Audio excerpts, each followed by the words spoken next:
जय हिंद। एग्जाम चरिसा परिवार में आप सबों का दिल खोल कर स्वागत है। आप सुन रहे हैं विजय कुमार को। चलिए, आज रामनवमी के बाद क्लास ऑन हुआ है। सभी बच्चे जो है ना अपने घर चले गए थे और 2 दिन इसके लिए आप 2 दिन वीडियो नहीं डाल पाए, इसके लिए सॉरी। स्टार्ट करते हैं बिना समय गंवाए। सेट 433 से सेट 438। चलिए स्टार्ट करते हैं। आप लोग बताइएगा, मानव शरीर में सबसे लंबी तंत्रिका कोशिका कौन सी है? हम क्वेश्चन नहीं बोल दे। मानव शरीर में सबसे लंबी कोशिका तंत्रिका कोशिका। मानव शरीर की सबसे लंबी कोशिका तंत्रिका कोशिका। बताइएगा आप लोग, कैंसर के निदान में, ठीक ना, ऐसे कैंसर की जांच के लिए जो है ना, कैंसर का जो जांच किया जाता है उस जांच का नाम क्या है? इसके पहले भी क्वेश्चन आया है कैंसर का जांच के लिए।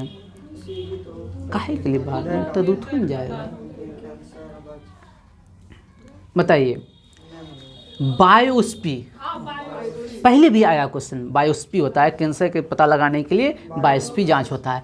अच्छा, अब हम जांच की बातें कर रहे हैं, ठीक ना, तो फटाक से बता दीजिए, एड्स का पता लगाने के लिए किसका जांच किया जाता है? एड्स का जांच करने एलिसा विधि। एड्स का जांच करने के लिए एलिसा विधि, ठीक ना। चलिए आगे बढ़ते हैं। यूरोपीय क्या बोले? बायोप्सी। हाँ, कैंसर का बायोप्सी। ये WBC जो होता है, वाइट ब्लड सेल की कोशिका अनियंत्रित हो जाती है। कैंसर में कोशिका अनियंत्रित हो जाता है, ठीक ना, एक प्रकार का घाव है। आप लोग बताइएगा, यूरोपीय यूनियन का मुख्यालय कहाँ है? यूरोपीय यूनियन का मुख्यालय कहाँ है? कहाँ है? ब्रुसेल्स। यूरोपीय यूनियन का मुख्यालय कहाँ है? ब्रुसेल्स। यूरोपीय यूनियन का मुख्यालय कहाँ है? ये जो है ना, इसकी स्थापना जो हुआ था 6 देश मिलकर किया था। Inner 6 country. कब किया था? 1958 में। कब किया था? 1958 में। इनर 6 कंट्री मिलकर किया था 1958 में। और 1993 में इसका 1993 में इसका नाम रहा यूरोपीय यूनियन। 1993 नाम क्या हुआ? यूरोपीय यूनियन, ठीक ना। और इसका मुख्यालय तो जानते ही हैं आप लोग, कहाँ है? ब्रुसेल्स, ठीक ना।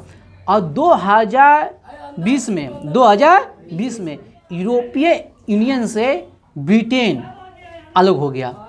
यूरोपीय यूनियन से ब्रिटेन कब अलग हुआ? 2020 में। याद रखिएगा, यूरोपीय यूनियन से अलग हो गया 2020 में। और यूरोपीय यूनियन जो है ना, यूरो का 2002 में चालू किया। यूरो कब चालू किया? 2002 में। यूरो कब चालू किया? 2002। यूरोपीय यूनियन यूरो कब चालू किया? 2002। याद हो गया। और यूरोपीय यूनियन सेंट्रल बैंक, एक बैंक का स्थापना किया 1998 में। बैंक का स्थापना कब किया?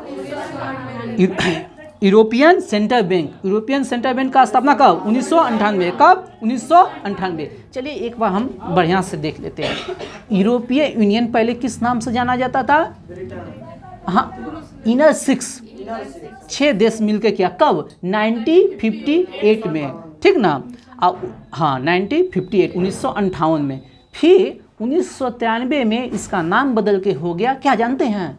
बोलिए जी। इसका नाम हो गया यूरोपीय यूनियन। कब? 1993 में, ठीक। अब 5 साल के बाद यूरोपीय यूनियन अपना बैंक चालू किया। कब? 1998 में। 1998 में। और जिसका मुख्यालय है फ्रैंकफर्ट। फ्रैंकफर्ट कहाँ है बाबूआ? जर्मनी में। फ्रैंकफर्ट कहाँ है? जर्मनी में। फ्रैंकफर्ट कहाँ है बाबू? जर्मनी में। ओके ना। और उसके बाद यूरो मुद्रा जो अभी चलता है, यूरो को अपनाया इन्होंने 2002 में। यूरो को कब अपनाया? 2002 में। तो कितने ईस्वी बताएं बाबू? 3 गो। को ईस्वी बताएं? हाँ, 3 गो ईस्वी। पहला स्थापना 1958 में किस नाम से हुआ बबुआ रे? इनर 6। किस नाम से हुआ? इनर 6। किस नाम से हुआ? इनर 6। इसका नाम बदल के यूरोपीय यूनियन कब हो गया बाबू? 1993 में। कब हुआ? 1993 में। कब हुआ? 1993 में। अब बैंक का स्थापना यूरोपीय यूनियन सेंट्रल बैंक। कब का स्थापना? 1998। और यूरो का परीक्षण कब हुआ बाबू? कब हुआ? 2002 में। कब हुआ? 2002 में। बात समझे? आगे हम बढ़ें, चलते हैं। बहुत अच्छा, बताइएगा तेजरिया और मंडरिया, तेजरिया और मंडरिया किससे संबंधित है? किससे है? स्टॉक एक्सचेंज से। किससे है? स्टॉक एक्सचेंज से। बताइएगा आप लोग, एड्स वाला तो था ही, हाँ बताइएगा। शरीर में श्वेत रुधिकाएं का मुख्य कार्य क्या है? हाँ, श्वेत रुधिकाएं मतलब हुआ का बाबू जानते हैं? WB से। कौन सा? WB से। अब बात कर रहे हैं हम रक्त का, बात करते हैं रक्त का। रक्त को कितने भागों में बांटते हैं बाबू? 2 भाग में। क्या क्या? रक्त को 2 भाग में, प्लाज्मा और विधानु।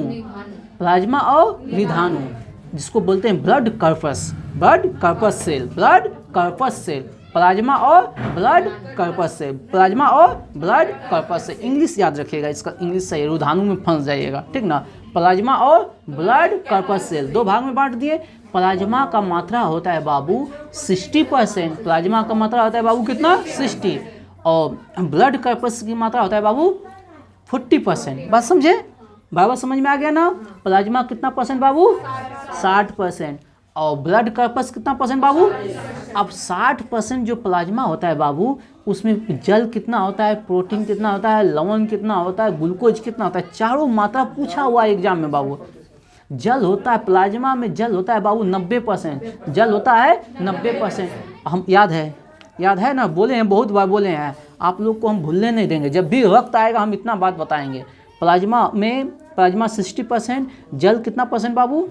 90%। प्रोटीन कितना परसेंट? 7%। प्रोटीन कितना परसेंट? 60%। और लवण 0.9, लवण 0.9 और ग्लूकोज 0.1, ग्लूकोज 0.1। प्लाज्मा के बारे में इतना बात समझ में आ गया। चलिए और 1-2 बात प्लाज्मा के विषय में जान लीजिए। प्लाज्मा का काम क्या है बाबू? क्या प्लाज्मा का क्या काम है? पचे हुए भोजन और हार्मोन का संवहन करना। हम जो खाना खाते हैं, जो भोजन पचा, उसको एक जगह से परिवहन, मतलब क्या होना? लेके जाना, ठीक ना, उसको परिवहन करना, ठीक ना। यानी कि भोजन और हार्मोन का परिवहन कौन कहता है? यहाँ लिखा है संवहन, यहाँ लिखा है क्या? संवहन। ऐसे मुख्य तौर पर कहता है ऑक्सीजन, रक्त में घुलनशील ऑक्सीजन। आगे अगर माइक्रो ऐसे याद रखिएगा, प्लाज्मा का काम क्या है? पचे हुए भोजन और हार्मोन का संवहन, पचे हुए भोजन और हार्मोन का संवहन, ठीक ना। और एक क्वेश्चन, आप लोग अगर कभी मेडिकल में जाइएगा, मेडिकल में मतलब हॉस्पिटल वगैरह जाइएगा ना, तो ये सब चीज़ देखने को मिलेगा। प्लाज्मा में से 5B-जोनिन, प्लाज्मा में से 5B-जोनिन, प्लाज्मा में से 5B-जोनिन, प्लाज्मा में से 5B-जोनिन, प्लाज्मा में से 5B-जोनिन प्रोटीन निकाल लेता है ना, उसको कहते हैं सेरम। क्या कहते हैं? सेरम। प्लाज्मा में से 5B-जोनिन नामक प्रोटीन निकाल लेता है, उसको क्या कहते हैं? सेरम। प्लाज्मा में से 5B-जोनिन नामक प्रोटीन निकाल लेता है, उसको क्या कहते हैं? सेरम। प्लाज्मा में से 5B-जोनिन नामक प्रोटीन निकाल लेता है, उसको क्या कहते हैं? प्लाज्मा में से 5B-जोनिन नामक प्रोटीन निकाल लेता है, उसको क्या कहते हैं? बस समझे। पहले हम बताते थे जल 90%, प्रोटीन 7%, लवण 0.9, ग्लूकोज 0.1। अब हम 2 और बात बता दिए। प्लाज्मा का काम क्या है बाबू? प्लाज्मा का काम है पचे हुए भोजन और हार्मोन का संवहन। और प्लाज्मा में से 5B-जोनिन नामक प्रोटीन निकाल लेने के बाद उसको क्या कहते हैं? सेरम। उसको क्या कहते हैं? सेरम। ये बात हो गया। अब बताते हैं। और ब्लड कर्पस को बाबू, ब्लड कर्पस को 3 भाग में बांटते हैं। ब्लड कर्पस को कितने भाग में बांटते हैं बाबू? 3 भाग में। क्या क्या हुआ बाबू? RBC, WBC, platelets. जो डेंगू काटता है बाबू, आप लोग पेट्स में कमी हो जाता है, और उसको क्या पिलाया जाता है बाबू? पपीता हो गया, बकरी का दूध हो गया। अब बकरी का बात हुई, बकरी सबसे ज़्यादा जो स्तनधारी है, उसमें सबसे ज़्यादा किसका टेम्परेचर होता है शरीर का? बकरी का। कितना बाबू? 39 डिग्री। थैंक यू, बहुत अच्छा, ठीक ना। तो अब बातें करें RBC को। किसका बात करें? RBC। आप लोग साथ दे रहे हैं ना? कोई दिक्कत नहीं ना? पूरा साथ दीजिएगा ना? चलिए तब तो ठीक है। तब तो हम जो है ना साले को झूलते रहेंगे, तैयो मेरा एनर्जी लेवल हाई रहेगा, ठीक ना। RBC का जीवन काल, RBC का जीवन 20 से 120 दिन, 20 से 120 दिन। किसका जीवन काल बाबू? RBC का। अब RBC का एक नया नाम याद रखिए, एग्जाम में दे देगा। RBC नहीं लिखेगा, इर्थोकाइट्स लिखेगा। इर्थोकाइट्स लिखेगा। क्या लिखेगा? इर्थोकाइट्स। क्या लिखेगा? इर्थोकाइट्स। क्या लिखेगा? इर्थोकाइट्स। ठीक ना। एक बात बता दीजिए, आप लोग बहुत अच्छे स्टूडेंट हैं, बहुत महान हैं। प्लाज्मा का निर्माण, अरे टोपा, प्लाज्मा का निर्माण, सॉरी आरबीसी का निर्माण कहाँ होता है? कुछ बोलिएगा तो सही होगा। अस्थि मज्जा में आरबीसी का निर्माण कहाँ होता है? अस्थि मज्जा में। आरबीसी का निर्माण कहाँ होता है? अस्थि मज्जा में। आरबीसी का निर्माण कहाँ? जिसको कहते हैं बोन मैरो। क्या कहते हैं? Bone marrow. क्या कहते हैं? Bone marrow. हिंदी में अस्थि मज्जा, इंग्लिश में बोन मैरो, बराबर है ना, कोई दिक्कत नहीं ना। हाँ, बोन मैरो, ठीक ना। और इसकी मृत्यु कहाँ होता है? यकृत में और पलिया में। मृत्यु कहाँ होती है? यकृत और पलिया में। मृत्यु कहाँ होती है? यकृत और पलिया में। मृत्यु कहाँ होती है? यकृत और पलिया में, ठीक ना। चलिए आगे बढ़ते हैं। आरबीसी हो गया। डब्ल्यूबीसी का जीवन काल बता दीजिए आप लोग। नहीं, उसका 2 से 4 दिन। डब्ल्यूबीसी का जीवन काल लुकोसाइड कहते हैं। डब्ल्यूबीसी को क्या कहते हैं? लुकोसाइड। क्या कहते हैं? लुकोसाइड। डब्ल्यूबीसी को क्या कहते हैं? लुकोसाइड। इसका कितना दिन होता है? 2 से 4 दिन। कितना दिन? 2 से 4 से। सबसे बड़ी बात क्या जानते हैं बाबू? इसका निर्माण होता है, इसका भी निर्माण होता है अस्थि मज्जा में। इसका भी निर्माण कहाँ होता है? एक क्वेश्चन बहुत पूछा जाता है और आदमी गलत करके आ जाता है, हो सकता है आप लोग को पूछ ना दे, ठीक ना। क्या पूछता है? डब्ल्यूबीसी की मृत्यु कहाँ होता है? नहीं, इसकी मृत्यु रक्त में ही हो जाता है। इसकी मृत्यु कहाँ हो जाता है? रक्त में ही हो जाता है, याद रखिएगा। इसकी मृत्यु कहाँ हो जाता है? रक्त में ही।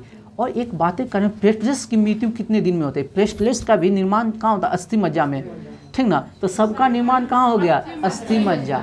ऐसे डब्ल्यूबीसी को और अंदर पढ़िएगा डीप में जाकर, उसका निर्माण लिम्फ नोड में भी होता है। कहाँ होता है? लिम्फ नोड में। लेकिन ऑप्शन में उतना नहीं देगा, अस्थि मज्जे देगा, ठीक ना। तो अब हम बातें कर रहे हैं किसका? प्लेटलेट्स। थम्बोकाइट्स कहते हैं इसको। क्या कहते हैं? थम्बोकाइट्स। क्या कहते हैं?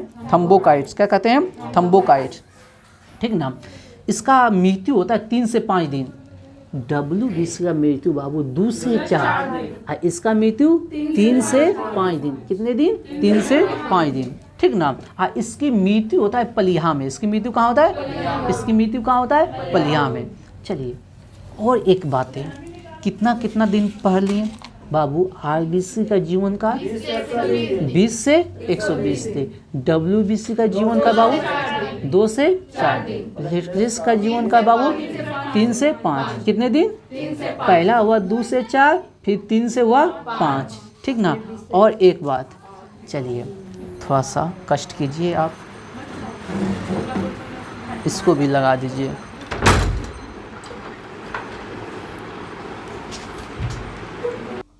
चलिए हाँ, और एक बात याद कर लिए, 20 से 120 दिन, 2 से 4 दिन, 3 से 5 दिन। और एक क्वेश्चन यहाँ से क्वेश्चन पूछता है बाबू, स्टूडेंट जानता है, देखिए जो नहीं जानता है उसको कोई गलती नहीं होगा, जो पढ़ता है उसी से मिस्टेक होगा, जो लड़ेगा वही तो हारेगा या जीतेगा। बात समझे? हारेगा या जीतेगा? हाँ, हारेगा कोई नहीं, या तो जीतेगा नहीं तो सीखेगा। बात समझे? हारने का तो प्रश्न ही नहीं उठता है, या तो जीतेंगे नहीं तो सीखेंगे, ठीक ना। और एक क्वेश्चन अब बोल दें, एनर्जेटिक हो गए थोड़ा सा, लड़े के बाद या तो जीते के बाद न तो सीखे के बाद। समझ गई रउआ साहब? नहीं खे बुझात बानी? हाँ चलो, रक्त का थक्का बनने में, अच्छा क्वेश्चन पूछ रहे, रक्त का थक्का बनने में कितना समय लगता है? ये क्वेश्चन पूछ देगा। 2 से 5, 2 से 4 पढ़ें, 2 से 4 डब्ल्यूबीसी, हाँ, अब प्लेटलेट्स 3 से 5, लेकिन रक्त का थक्का बनने में 2 से 5 मिनट, 2 से 5 मिनट। अब वक्त को हम यहीं समाप्त करने की कोशिश बहुत लाए हैं, लेकिन यहीं समाप्त करते हैं, आगे हम बढ़ते हैं, ठीक ना। थोड़ा सा पेन दीजिएगा तो थोड़ा सा कष्ट कीजिए ताकि हमको बताइएगा। अगला क्वेश्चन बताइएगा आप लोग। दूध जो खट्टा होता है किसके कारण बताइएगा? तो लैक्टिक अम्ल के कारण। किसके कारण? लैक्टिक अम्ल। ये तो आप लोग को याद हो गया होगा ना जी। बताइए, कांच को गहरा नीला रंग किसके कारण होता है? कांच का रंग गहरा नीला, कोबाल्ट ऑक्साइड। याद कीजिए, एक बार हम कांच का सीरीज चलाए थे, कोबाल्ट ऑक्साइड। कांच का गहरा नीला रंग, कांच का गहरा नीला रंग, कोबाल्ट ऑक्साइड। कांच का गहरा नीला रंग, कोबाल्ट ऑक्साइड। वाह, बहुत अच्छा। बताइए, मानव में मुख्य नाइट्रोजनी अवशिष्ट, मानव में मुख्य नाइट्रोजनी अवशिष्ट कौन सा होता है? यूरिया। यूरिया, मानव शरीर में यूरिया जो कि हम पेशाब के द्वारा बाहर निकालते हैं वो बदल जाता है। सुनिए, हम निकालते हैं पेशाब के द्वारा यूरिया, लेकिन कुछ देर के बाद बदल जाता है अमोनिया, जो कि आप लोग को सेंट देने लगता है। वो जो सेंट देता है वो अमोनिया का सेंट है, ठीक ना। अरे बहुत अच्छा सेंट होता है, आपको मालूम कहाँ है, बताइएगा। भारत में सबसे पहले निर्मित सिनेगॉग, भारत में सबसे पहले निर्मित सिनेगॉग क्या है, कहाँ, किस राज्य में स्थापित हुआ? केरल में। सिनेगॉग कहाँ? केरल में। सिनेगॉग कहाँ? केरल में। सिनेगॉग कहाँ? केरल में। सिनेगॉग कहाँ? केरल में। अब बताइए, अवमूल्यन, अवमूल्यन के कारण क्या होता है? अवमूल्यन के कारण, हम 2-3 दिन क्वेश्चन आ रहा है, अब इसको याद कर लीजिएगा। अवमूल्यन के कारण, अवमूल्यन में क्या होता है बबुआ, सुन लो, ध्यान से सुनो। जब नहीं जानो तो कंसंट्रेशन लेवल जो है ना 1000% होना चाहिए, ठीक ना। अवमूल्यन के कारण क्या होता है, कोई भी देश अपनी मुद्रा का मूल्य को क्या कर देता है, कम कर देता है। मुद्रा के मूल्य को क्या कर देता है, कम। अब मुद्रा के मूल्य को कम करना है, मतलब समझे, अभी जो है ना $1, आप $1 हमको दीजिएगा। मान लीजिए हम भारत सरकार है, हम हैं भारत सरकार, आप लोग हैं अमेरिका की सरकार, आप लोग हैं अमेरिकन वासी, और हम हैं भारतीय, ठीक ना। तो आप लोग के पास डॉलर है, आपके पास कितना है, डॉलर। अब मेरे पास है रुपया, मेरे पास क्या है, रुपया। तो आप जो है ना $1 दीजिएगा तो हम मान लीजिए 80 रुपया देंगे। आप ₹1 दीजिएगा तो हम कितना देंगे, 80 रुपया। अब हम क्या किए, अपने मुद्रा का मूल्य क्या किए, घटा दिए। अपना मुद्रा का मूल्य क्या कर दिए, अपना मुद्रा का वैल्यू कम कर दिए, वैल्यू कम कर दिए। अब आप $1 दीजिएगा ना, हम आपको 100 रुपया देंगे। अब हम आपको कितना देंगे, 100। पहले आपको एक सामान बेच रहे थे, मान लीजिए ये पेन है $1 का है, $1 का है, तो आप बेचे, इंडिया वाला लिया तो पहले कितना दिया, 80 रुपया। अब वो कितना देगा, वो 100 रुपया देगा। बस समझे, तो उसको ज़्यादा पैसा मिलेगा। तो निर्यात, इससे होता है निर्यात को बढ़ावा होता है। निर्यात को होता है, एक होता है आयात, दूसरे देश से सामान मंगाएंगे, आयात, यहाँ से सामान बेचेंगे तो निर्यात। तो उसको यहाँ से, अब देखो, अब वहाँ कम पैसा में यहाँ ज़्यादा सामान मिलेगा, कम पैसा में यहाँ ज़्यादा सामान मिलेगा, तो ज़्यादा से ज़्यादा माल वो खरीदेगा। तो अवमूल्यन में क्या होता है, निर्यात को बढ़ावा होता है। अवमूल्यन में क्या होता है, निर्यात को बढ़ावा। अवमूल्यन में क्या होगा, निर्यात का बढ़ावा। अवमूल्यन में क्या होगा, निर्यात का बढ़ावा। अवमूल्यन में क्या होगा, निर्यात का बढ़ावा। अब भारत में 3 बार अवमूल्यन हुआ है। भारत में कितने बार अवमूल्यन हुआ है, 3 बार, 49 में, 66 में और 91 में। 1949 में, 1966 में, 1991 में। 1949, 1966, 1991, 1949, 1966, 1991। अवमूल्यन मतलब समझे, निर्यात को बढ़ावा देना। अगर निर्यात बढ़ा रहे हैं तो आयात क्या होगा बाबू, कम होगा। निर्यात बढ़ रहा है तो आयात क्या होगा, कम। अब कभी आयात पर क्वेश्चन दे दीजिएगा तो इन्हें सोचिएगा गुरु जी तो बते भी नहीं दिए, नहीं बनाएंगे, 4 को गाली दे दो गुरु जी को, कोई टेंशन नहीं। चलिए आगे, अगला क्वेश्चन, भारत में जो है ना शून्यकाल कब लागू हुआ? सबसे पहली बात, बजट में जो है ना, भारतीय संविधान में जो संसद सत्र चलता है उसमें एक शब्द आता है शून्यकाल, चलता है शून्यकाल, प्रश्नकाल, ठीक ना, ये सब आता है। तो शून्यकाल जो है ना भारत की देन है। शून्यकाल किसका देन है, भारत की। शून्यकाल किसका देन है, भारत की। और कब दिया था, 1962 में। कब दिया था? अगर हम धीरे धीरे बोलते तो आप लोग सोने लगते हैं ना, हाँ लगता है। अच्छा, बताइएगा अगला सवाल, भारत में जो ना, भारत का जो संघीय ढांचा है, भारत का संघीय ढांचा किस देश से लिया है? हाँ, किससे लिया है? यूएसए से। हम बातें कर रहे हैं यूएसए से, तो 5 गो महान झील, 5 गो महान झील पटाख से बता दीजिए कौन कौन? सुप्रिया झील, हाँ, और इरी है, ओंटारियो, हुरन और मिशिगन झील। 5 गो हो गया ना बबुआ रे, हाँ हुआ ना 5 गो। तो एक क्वेश्चन पूछता है, हम क्वेश्चन पूछे थे आप लोग से, हम क्या पूछते हैं एग्जाम में पूछता है, निम्न में से कौन सा झील यूएसए कनाडा की सीमा पे नहीं है? कौन सा है? मिशिगन झील। हम कैसे ट्रिक बताए थे बबुआ रे? गन सबसे ज़्यादा कहाँ है? कहाँ है? अमेरिका में, ठीक ना। तो मिशिगन झील जो है ना अमेरिका में, अब बाकी सारा झील जो है यूएसए अमेरिका की सीमा पे है। अब बातें कर रहे हैं कनाडा का, तो 1-2 बात बोल दे बाबू रे, हैं? कनाडा में जो है ना, कनाडा में जो है विनिपेग, कनाडा का विनिपेग गेहूं की सबसे बड़ी मंडी है। विनिपेग कहाँ है? कनाडा में। किसके लिए जाना जाता बाबू? गेहूं की मंडी है। और हुरन और ओंटारियो के बीच में एगो झील था रे बाबू, इरी, याद आया? बताए थे बाबू रे। चलिए, तो याद हो गया होगा कुछ। चलते हैं आगे, बढ़ते हैं हम लोग। बिरजू महाराज का संबंध किससे है बाबू रे? बिरजू महाराज का संबंध है कथक से। किससे है? कथक से है। बताइए बाबू, ध्वनि की तीव्रता मापने वाला, ध्वनि की तीव्रता मापी जाती है डेसिबल से। ध्वनि की तीव्रता डेसिबल से। ध्वनि की तीव्रता, लोहा बड़ा बहुत बड़ा आ गया है रे बबुआ। सबसे शुद्धतम लोहा का होता है पिटवा लोहा। सबसे शुद्धतम लोहा कौन होता है? पिटवा लोहा। सबसे शुद्ध लोहा पिटवा लोहा, ठीक ना। अब कोयला बोलेगा सबसे बढ़िया रे, जिसमें सबसे ज़्यादा एंथ्रासाइड, बिटुमिनस, ये दोनों अच्छा होता है, लेकिन दोनों में बोल देगा ना बाबू एंथ्रासाइड, ठीक ना। चलिएगा, बताइएगा बाबू, पहला गुप्त शासक कौन था बाबू रे? श्रीगुप्त। अब हम बात करें गुप्त वंश का बबुआ रे, तो गुप्त वंश एगो संवत चलाया था, शक संवत मारेंगे ना, गुप्त संवत। कौन सा संवत? गुप्त संवत। और गुप्त संवत कब चला था बबुआ रे? 319 से 20, ठीक ना। चंद्रगुप्त, कौन सा? चंद्रगुप्त चालू किया था। बातें कर रहे हैं हम संवत का, तो सारा संवत का इतिहास हम बदल दे रहे हैं। पहला कौन सा संवत रे? हाँ, अभी जो है ना चैत महीना है ना रे, हाँ, अभी नया साल हुआ ना रे हमारा, हाँ, अभी हमारा नया साल अभी स्टार्ट हुआ है, ठीक ना। जिसमें हम लोग क्या क्या मनाए? रामनवमी मनाए, और चैती दुर्गा मनाए, और चैती छठ मनाए, 900 के। यानी कि ये अभी जो चल रहा है बाबू रे 2080 विक्रमी। कौन चल रहा है? 2080 विक्रमी। तो सबसे पहला संवत हम बात कर रहे हैं, कौन सा? विक्रम संवत। कौन सा संवत? विक्रम संवत। कब? 57 BC या 58 BC।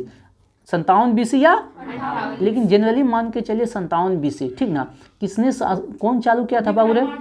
उज्जैन के शासक विक्रमादित्य। उज्जैन के शासक शकों के पराजय पर, शकों को पराजित करने के उपलक्ष्य में। ओके, क्लियर हो गया। फिर आगे आइएगा ना बाबू रे, 78 ईस्वी में एक चला था शक संवत। कौन सा? शक संवत। देखिए, शक को पराजित किया तो विक्रम संवत चलाया, शक को पराजित किया तो कनिष्क राजा बना तो शक संवत चलाया। कौन? कब? 7800 में। कब चलाया बाबू रे? 7800। 2 गो क्लियर हो गया बाबू। तो फिर उसके आगे चलते हैं तो होता है गुप्त संवत 319 चंद्रगुप्त, ठीक ना। उसके आगे चलेंगे ना बाबू 622 में हो गया हिजरी संवत। कौन सा संवत? हिजरी। मक्का से मदीना जाने के उपलक्ष्य में, मोहम्मद साहब का मक्का से मदीना जाने के उपलक्ष्य में। यहाँ तो बाबू हो गया बाबू। उसके जस्ट अब ऊपर चलेंगे ना तो इलाही संवत 1583। कब हुआ था? 1583। पूरा याद हो गया ना बाबू रे। अब बोले थे 58-57 BC में जो चला था वो दरोगा में पूछा हुआ है क्वेश्चन, मेंस में पूछा है क्वेश्चन, ठीक ना। आगे हम बढ़ते हैं, बताइएगा आप लोग। फासिस्टवाद की विचारधारा किसने विकसित की? फासिस्टवाद की विचारधारा इटली। कहाँ? इटली। अब बताइएगा, ये फासिस्टवाद विचारधारा को किसने दिया था? मुसोलिनी ने। कौन दिया था? मुसोलिनी ने। और नाजीवाद बोलेगा तो बाबू हिटलर। नाजीवाद बोलेगा तो कहाँ चल जाएगा? जर्मनी। बात समझ, कहाँ चलेगा? जर्मनी। रक्त और लोह की नीति बोलेगा तो बाबू बिस्मार्क। सबसे पहले बिस्मार्क, रक्त और लोह की नीति बिस्मार्क। बात समझे? चलिए आगे हम बढ़ते हैं बाबू रे। आप लोग बहुत अच्छे हैं, बहुत अच्छा खेल रहे हैं। भारत में रंगीन टीवी का प्रसारण कब हुआ था? रंगीन टीवी भारत में 1982। राइट आंसर है 1982। भारत में रंगीन टीवी बाबू 1982। भारत में रंगीन टीवी 1982। भारत में रंगीन टीवी। और बता दीजिए बाबू रे, इसरो का स्थापना कब हुआ था? 1969। इसरो की स्थापना 1969 में, 1969 में। कब हुआ था? 1969 में। खालसा पंथ की स्थापना किसने किया था? किसने किया था? गुरु गोविंद सिंह। खालसा पंथ गुरु गोविंद सिंह। खालसा पंथ गुरु गोविंद सिंह। खालसा पंथ। बताइएगा, समान मेघ वाली रेखाओं को क्या कहते हैं? समान मेघ वाली रेखाओं को क्या कहते हैं? आइसोनेफ। आइसोनेप, समान मेघ वाली रेखाओं को क्या कहते हैं? आइसोनेप। समान मेघ वाली रेखाओं को क्या कहते हैं? आइसोनेप। समान मेघ वाली रेखाओं को क्या कहते हैं? आइसोनेप। समान मेघ वाली रेखाओं को क्या कहते हैं? आइसोनेप। आगे बढ़े बबुआ रे, चलो बताइएगा, पैराफिल्म किससे प्राप्त किया जाता है? पैराफिल्म किससे प्राप्त किया जाता है? किससे? पेट्रोलियम से। किससे प्राप्त किया जाता है? पेट्रोलियम से। राइट आंसर है बाबू रे। बताइएगा, भाखड़ा नांगल बांध जो है ना, किस नदी पे है बाबू? सतलज नदी पे। किस नदी पे है? आज सबसे विश्व का सबसे ऊंचा द्वितीय बांध है। हाँ, भाखड़ा नांगल बांध जो है सबसे ऊंचा द्वितीय बांध, सबसे ऊंचा द्वितीय बांध, ठीक ना। आगे बताइएगा, विश्व का सबसे बड़ा मरुस्थल कहाँ है? सहारा मरुस्थल दक्षिण अफ्रीका में। कहाँ है? दक्षिण अफ्रीका में। 11 देश में है बाबू। 11 या कितना देश है? अभी देश कंफर्म नहीं है, बाद में बता देंगे। चलिए बताइएगा, अगला क्वेश्चन बताइए, धूम बम बनाने के लिए किसका प्रयोग करते हैं? धूम बम बनाने के लिए किसका प्रयोग करते हैं? फास्फोरस का। किसका प्रयोग करते हैं? फास्फोरस का। बताइएगा, मियाँ की मरला के रचयिता कौन है? मियाँ की मरला तानसेन। मियाँ की मरला के रचयिता तानसेन। कौन है? तानसेन। बिना दुर्ग वाला एकमात्र नगर, बिना दुर्ग वाला एकमात्र नगर कौन है? चहुंझु।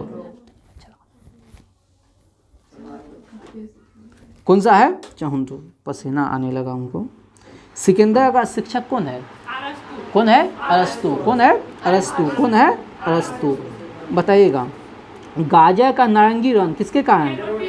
किसके कारण? केरोटीन के कारण। किसके कारण? केरोटीन के कारण। किसके कारण? केरोटीन के कारण। बताइएगा, मानव के दुखों के अंत के लिए गौतम बुद्ध ने कौन सा मार्ग अपनाया था? अष्टांगिक मार्ग। कौन सा मार्ग? ऐसे यहाँ से क्वेश्चन पूछेगा, महात्मा बुद्ध कौन सा मार्ग को अपनाया था? माध्यमिक मार्ग, मतलब वो बीच का रास्ता अपनाया था। हर चीज़ में बीच का रास्ता, ठीक ना। आगे बताइएगा आप लोग, पुटिंग शब्द का प्रयोग किस खेल में किया जाता है? पुटिंग शब्द का प्रयोग किस में? गोल्फ में। पुटिंग शब्द का प्रयोग गोल्फ में। किस में? गोल्फ में। पाकिस्तान स्वतंत्रता दिवस कब मनाता है? 14 अगस्त को। और बताइए आप लोग बाबू, बातें कर रहे हैं हम पंजाब की, बातें कर रहे हैं पंजाब। बताइएगा, द्वितीय आंग्ल सिख युद्ध कब हुआ था? द्वितीय आंग्ल सिख युद्ध कब हुआ था? द्वितीय आंग्ल सिख युद्ध कब हुआ था? बताइए। 1849 में। कब हुआ था? आपको वहाँ क्वेश्चन पूछा होगा बाबू, पंजाब का विलय कब हुआ? पंजाब का विलय कब हुआ? ये क्वेश्चन होगा। अब बताइए। हाँ, डलहौजी ने किया था। पंजाब का विलय किसने किया था? डलहौजी ने किया था। अब कब किया था? 1849 में। कब किया था? 1849 में। चलिए हम पंजाब के विषय में जो है ना, तब बढ़िया से कुंडली को खंगालते हैं पंजाब के विषय में। चलिए बातें कर रहे हैं पंजाब का, तो ध्यान से सुनिएगा बबुआ से पंजाब के विषय में, ठीक ना। पंजाब में जो है ना, देखिए हम इस बताइएगा आप लोग, पंजाब में रंजीत सिंह का मृत्यु हुआ था 1839 में। रंजीत सिंह का मृत्यु कब हुआ था? पंजाब में रंजीत सिंह का मृत्यु कब? पंजाब में रंजीत सिंह का मृत्यु कब हुआ था? 1839 में। उसके मृत्यु के बाद जो है ना, पंजाब में सबसे पहले पंजाब में चला 10 गुरु। हाँ, 10 गुरु का मृत्यु हुआ। उसके बाद जो है ना, रंजीत सिंह ने उसको पंजाब को जो है ना, सिख को संगठित किया। लेकिन जब रंजीत सिंह का मृत्यु हो गया तो पूरा पंजाब बिखर गया। तब अंग्रेज़ों का अंग्रेज वहाँ जो है ना पैर अपना पसारने लगा।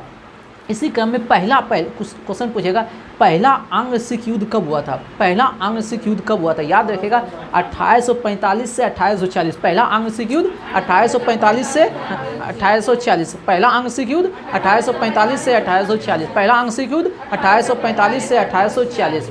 और ये इसका जो अंत हुआ था 1946 में लाहौर की संधि से। कौन सा संधि? लाहौर की संधि। कौन सा संधि? लाहौर की संधि। कौन सी संधि? लाहौर की संधि, ठीक ना। और एक संधि हुआ, 2 संधि हुआ था बाबू। 22 दिसंबर 1946 को भेरावार की संधि हुआ था। कौन सा संधि हुआ था? भेरावार की संधि। कब हुआ था? 22 दिसंबर 1946 को। 22 दिसंबर 1946 को भैरववाल की संधि। कौन सी संधि? भैरववाल। और 9 मार्च 1940 को हुआ था लाहौर की संधि। तो पहला युद्ध में 2 संधि याद रखेगा। पहला युद्ध में कौन संधि? लाहौर की संधि और भैरववाल की संधि। लाहौर की संधि और भैरववाल की संधि। लाहौर की संधि और इस संधि में, भैरववार की संधि में क्या हुआ जानते हैं बबुआ रे? राजा दिलीप सिंह था। राजा कौन था? बोला क्या अंग्रेज आपका सुरक्षा करेगा। राजा दिलीप सिंह को क्या बोला? हम आपका क्या करेंगे? सुरक्षा करेंगे। अगर कोई बाहरी राज्य जो है ना आक्रमण करेगा तो हम आपका क्या करेंगे? सुरक्षा करेंगे। देखिएगा इस सुरक्षा के नाम पर आगे क्या होता है। द्वितीय आंशिक युद्ध होता है। द्वितीय आंशिक युद्ध होता है 1849 में। द्वितीय आंशिक युद्ध कब होता है बाबू? 1849 में। इस समय वहाँ का गवर्नर कौन था? डलहौजी। 1848 से 1856 तक रहता है कौन बबुआ? डलहौजी। 1848 से 1856 तक कौन रहता है? डलहौजी। तो द्वितीय कब हुआ? 1849। द्वितीय कब होता है? 1849। और जानते हैं इसमें 2 युद्ध होता है। ऐसे तो जनरली आप पढ़िएगा ना पूरा डिटेल तो 5 गो युद्ध का चर्चा है, लेकिन 2 युद्ध जो ना फेमस है। चिलियावाड़ का युद्ध आप लोग पढ़े हैं, चिलियावाला का युद्ध 49। इसी युद्ध के तहत ना द्वितीय आंशिक युद्ध में ही हुआ था युद्ध, चिलियावाला का युद्ध, जो कि दिया हुआ है आप लोग को स्पीडी में बहुत ज़्यादा है, ठीक ना। और इसमें हुआ था शेर सिंह और कमांडर गल्फ के बीच। सिख था शेर सिंह और अंग्रेज था गल्फ। अंग्रेज कौन था? गल्फ। अंग्रेज कौन था? गल्फ। बात समझे कि ना। दूसरा युद्ध हुआ था गुजरात के साथ, ठीक। अब इसी युद्ध में क्या हुआ, जब ये युद्ध समाप्त हुआ, राजा दिलीप सिंह को भेज दिया शिक्षा के लिए ब्रिटेन। दिलीप सिंह को पढ़ने के लिए भेज दिया ब्रिटेन और अंग्रेज राज का विलय कर लिया। अंग्रेज राज का क्या किया? विलय कर लिया, ठीक ना। 29 मार्च 1849 को संपूर्ण पंजाब का क्या कर लिया? विलय। अब 50,000 पाउंड की पेंशन देके उसको शिक्षा के लिए इंग्लैंड भेज दिया जाए। जा तू पढ़ लिख, हम तुम्हारे राज को संभालेंगे। समझे? कह रहे तू जा पढ़ लिख, हम तुम्हारे राज को संभालेंगे। अब बातें कर रहे हैं हम बाबू स्टार की। बताइए पृथ्वी के दूसरा चमकीला तारा, दूसरा चमकीला तारा बताएं, पूछ रहे हैं बाबू। हाँ, पृथ्वी के निकटतम दूसरा चमकीला तारा प्रोक्सिमा सेंचुरी। दूसरा चमकीला तारा कौन सा है बाबू? Proxima Centauri. पहला तारा कौन है? शुक्र है बाबू। अरे सूर्य। पहला तारा कौन है? देखिए सूर्य एक क्या है? तारा है। सूर्य क्या है? तारा। सूरज जो है ना, सबसे चमकीला तारा कौन है? सूरज। सबसे चमकीला तारा कौन है? सूरज। और दूसरा कौन है?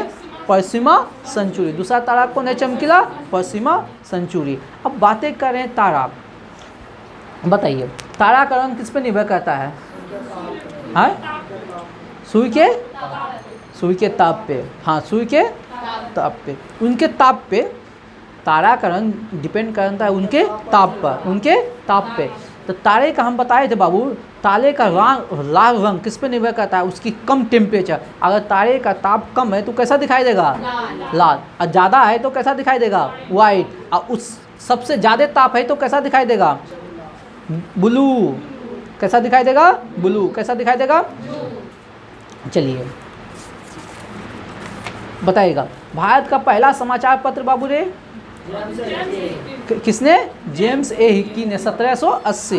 कहाँ से प्रकाशन किया था? कलकत्ता से। कहाँ से? कलकत्ता से। 1780। लेकिन उसको 2 साल बाद बंद कर दिया गया। 1780 में हुआ, 2 साल बाद बंद कर दिया। पहला समाचार पत्र किसने निकाला था? जेएम्स हिक्की। किसने निकाला था? अब बोल देगा बाबू रे, हिंदी का पहला समाचार पत्र उदंड मार्तंड। उदंड मार्तंड। हिंदी का पहला समाचार पत्र उदंड मार्तंड। हिंदी का पहला समाचार पत्र उदंड मार्तंड। हिंदी का पहला समाचार पत्र उदंड मार्तंड। अब किसने लाया था जानते हैं? जुगल किशोर। किसने लाया था? जुगल किशोर। किसने लाया था? जुगल किशोर। अब बताइएगा फारसी का पहला रे मिरातुल अखबार। हम हमेशा बताते हैं राजा राम मोहन राय का मिरातुल अखबार 1822 में लाया था। कब लाया था? 1800। प्रथम फारसी हो गया।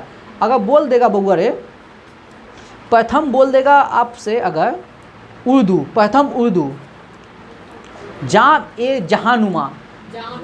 जाम ए जहानुमा। प्रथम उर्दू समाचार पत्र जाम ए जहानुमा। जाम ए जहानुमा। जाम ए जहानुमा उर्दू। हिंदी उदंड मार्तंड। फारसी हो गया मिरातुल अखबार, ठीक ना। और प्रथम हो गया जेएम हिक्की। चलिए अगर आपसे पूछ दे कोई बाबू रे, भारतीय पत्रकारिता का अग्रदूत किसे कहा जाता है? भारतीय पत्रकारिता का अग्रदूत किसे कहा जाता है? भारतीय पत्रकारिता का अग्रदूत किसे कहा जाता है? तो आप जवाब दीजिएगा राजा राम मोहन राय। क्या जवाब दीजिएगा? राजा राम। लेकिन यही क्वेश्चन पूछ देगा बबुआ रे, भारतीय पत्रकारिता का राजकुमार किसे कहा जाता है? बताइए। कृष्णोदास पाल किसे कहा जाता है? भारतीय पत्रकारिता का राजकुमार किसे कहा जाता है? कृष्णोपाल दास। किसे कहा जाता है? कृष्णोपाल दास। किसे कहा जाता है? कृष्णोपाल दास।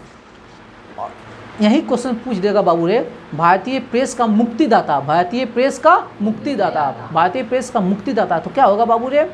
मेटकॉप। कौन होगा? मेटकॉप। मुक्तिदाता बोल देगा तो मेटकॉप, मुक्तिदाता बोलेगा तो मेटकॉप। और एक क्वेश्चन हमेशा प्रेस जब भी पढ़िए ना तो वारना प्रेस एक्ट को कभी मत भूलिएगा। कब आया था बाबू रे? 1878 में। कब आया था? इसमें क्या हुआ था जानते हैं? अमृत बाजार पत्रिका जो है ना, रातों रात अपनी भाषा को बदल दिया था। अमृत बाजार पत्रिका अपनी भाषा को रातों रात बदल लिया था, समझे? चलिए